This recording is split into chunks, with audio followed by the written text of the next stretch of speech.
Les amis, salut, j'espère que vous allez bien ce matin, une fois de plus. Excellent dimanche et que la grâce de Dieu soit votre partage. Encore ce matin, me présenter devant vous pour vous parler tout simplement de « Tu ne manqueras de rien ». Tu ne manqueras de rien. Nous connaissons bien sûr ce verset de Psaume 23 qui dit, à partir du premier verset, « L'Éternel est mon berger, je ne manquerai de rien. Il me fait reposer dans de verts pâturages.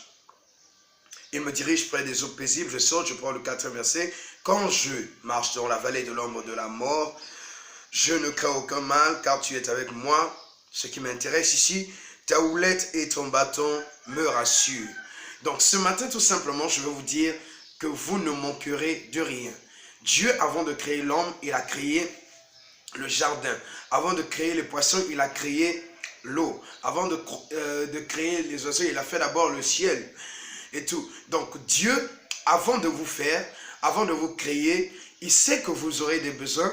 Donc il pourvoit d'abord à vos besoins avant même que vous ne puissiez être, ou encore avant même que vous ne puissiez arriver à une certaine saison de votre vie. Dieu lui-même, il a déjà tout prévu. Ceci étant dit, je veux tout simplement dire où cela signifie qu'avant même que vous puissiez avoir un problème, Dieu a déjà prévu la solution. Avant même que vous ne puissiez tomber malade, Dieu déjà, par ses meurtrissures, par son Fils à la croix, il a donné afin que vous puissiez avoir la vie. Tout simplement, avant que vous ne puissiez même vous rendre compte que vous étiez célibataire, Dieu, si vous êtes une femme, Dieu vous a tiré d'une côte, de la côte d'un homme. Et si vous êtes un homme, Dieu a retiré de vous une femme. Ça veut dire que Dieu a tout prévu, a tout orchestré afin que vous ne soyez pas seul. Je voudrais que là où tu es, tu dises que je ne sois pas seul. Ne pas être seul veut dire vivre dans la solitude, vivre dans le manque et tout. Parce que quelqu'un qui est seul, ça veut dire que c'est quelqu'un qui est dépourvu de quelque chose ou de la présence d'une chose. De la présence de quelqu'un, d'abord physiquement être seul, on parle d'abord de présence physique, mais aussi quand on dit je n'ai rien, ça veut dire que je suis dépourvu. Je suis dépourvu d'eux. Et importe ce de quoi vous êtes dépourvu ce matin, je voudrais tout simplement vous dire que vous ne manquerez de rien. Vous ne manquerez de rien. Ce n'est pas des paroles vaines, ou ce n'est pas, je ne le dis pas juste comme une utopie, mais je le dis parce que c'est une vérité, c'est une réalité. C'est une vérité. Au-delà d'être une réalité, c'est une vérité. C'est des choses authentiques que nous vivons. Je vais prendre un autre cas biblique. Nous connaissions l'histoire de la veuve. La veuve qui n'avait plus rien, qui lui restait juste un peu de farine et d'huile. Et le serviteur de Dieu étant arrivé, Dieu a dit à Élie, va dans cette ville, j'ai prévu qu'une femme puisse te nourrir là-bas. Mais Dieu n'avait pas parlé à la femme. Quelquefois, Dieu peut vous demander de faire des choses, il peut vous envoyer quelque part, mais Dieu n'a pas encore parlé même à la personne qui doit vous rendre service. Tout simplement, quand vous ouvrirez la bouche, Dieu touchera le cœur de la personne pour le faire. Et cette femme n'avait que ça. Elle a dit, il ne reste que ça, et puis je mourrai. L'homme de Dieu lui a dit, donne d'abord, fais-moi d'abord un gâteau. Et après avoir nourri le oint de Dieu, qu'est-ce qui s'est passé? Après, la femme a dit, prends des huches et tout. Il y a eu un miracle.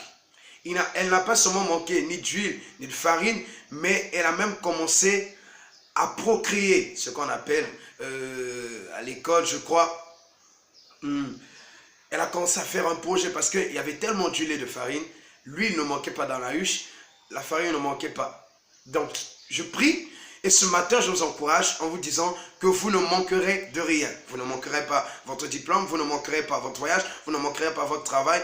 Mais pourquoi vous ne devez pas manquer? Ça veut dire, comment ne pas manquer toutes ces choses? C'est d'abord en mettant Dieu en première place. Celui qui met Dieu en première place ne manque jamais sa récompense, ne manque jamais ses objectifs, ne manque jamais de trouver ce qu'il cherche. Alors, soyons ces personnes qui mettons Dieu devant chercher d'abord le royaume des cieux, Matthieu 6, et le reste viendra. Ça veut dire que tu ne manqueras de rien. Pierre a encore dit, mais nous qui avons tout abandonné, de quoi nous allons gagner quoi? Il a dit, vous gagnerez pas seulement dans les siècles à venir, mais aussi dans ces siècles.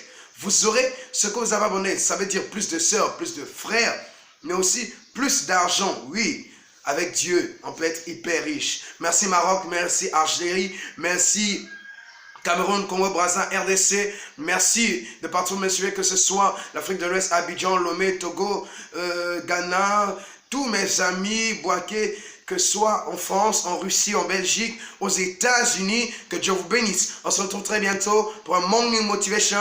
N'oubliez pas, tu ne manqueras de rien. Peut-être demain, je parlerai de la houlette et du bâton. Quelles sont vraiment la signification de ces bâtons?